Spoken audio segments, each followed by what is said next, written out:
Hello guys, so let's discuss about hepatitis E. So hepatitis E was also previously known as non-A, non-B enterically transmitted hepatitis. So the etiology here is the single-stranded RNA virus which is hepatitis E virus and it belongs to hepivirus genes. It is an unenveloped virus which is present in young and middle age will generally be affected. Whereas in hepatitis A, generally children to young age are affected, and hepatitis E, young to middle age are affected. So, source of infection is generally the zoonotic disease. It has an animal reservoir which will be monkeys, cats, pigs, and rodents can also transmit hepatitis E. The mode of transmission will be since it is enterically transmitted, it can be transmitted feco-orally via the water and food. The incubation period here is 14 to 60 days, that is 5 to 6 weeks. The clinical features of hepatitis E are same as that of hepatitis A. So it generally includes a phase 1, which is the incubation period as already discussed, a phase 2, a pre-icteric phase, that is before the onset of jaundice. There before 1 to 2 weeks before the onset of jaundice there will be nausea, vomiting, anorexia, poor appetite, fatigue, malaise and headache, which are non-specific symptoms. After this non-specific symptoms there will also be low grade fever, which is more common in hepatitis A and E. There will be vague upper abdominal pain. After the pre-icteric phase, there will be symptomatic icteric phase where there will be clinical jaundice, the prodromal symptoms will diminish, there will be pruritus, the urine will be dark, the stools will be pale, the liver will be enlarged and tender, there may be splenomegaly and cervical lymphadenopathy, but not common, not necessary to remember it also. Let's look at the investigations. The investigations include serological markers, which will include hepatitis E RNA and hepatitis E antibodies, anti-hepatitis E antibodies. So, the hepatitis E RNA will be occurring before the onset of clinical illness, which is detected in the stools and serum.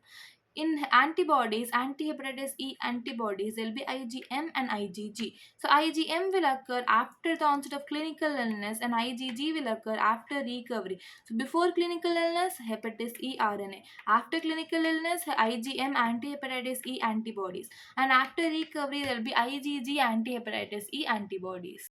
Other investigations is the same as that of hepatitis E, which we have already discussed. So the urine, the bilirubinuria, which will present in early stages, there will be increased urinary urobilinogen. The hematological findings, the ESR will be elevated. There will be leukopenia, there will be relative lymphocytosis as it is a viral infection. The prothrombin time will be prolonged. It is one of the best indices of prognosis. On biochemical investigations, there will be increase in the aminotransferases, it will be AST and ALT. The ALT will increase more than that of AST. There's increase in bilirubin, both conjugated and unconjugated bilirubin will be elevated. The ALP may be elevated, serum proteins will be normal, and the blood glucose will be low. The complications are also similar to that of hepatitis A, which we have already discussed. That is, it includes the hepatic complications and extrahepatic complications. So there can be fulminant hepatic failure, there can be chronic hepatitis, cirrhosis and hepatocellular carcinoma, which is not generally common. There can be post-hepatitis syndrome, relapsing hepatitis, or cholestatic viral hepatitis. So out of all these, the fulminant hepatic failure and cholestatic viral hepatitis is more common in case of hepatitis E compared to all other manifestations. Extrahepatic manifestations include aplastic anemia, polyarthritis nodosa, henoxolon purpura, transverse myelitis, peripheral neuropathy, myocarditis, and renal failure. It is generally a self limiting acute hepatitis. It does not cause chronic liver disease. Normally, 1 to 2% there will be increased risk of fulminant hepatitis. So, the risk of fulminant hepatitis in case of hepatitis E is more than hepatitis A, which is 1 to 2%. But in pregnancy, it increases to 20%. So, there's increased risk of mortality in case of pregnant females with hepatitis E.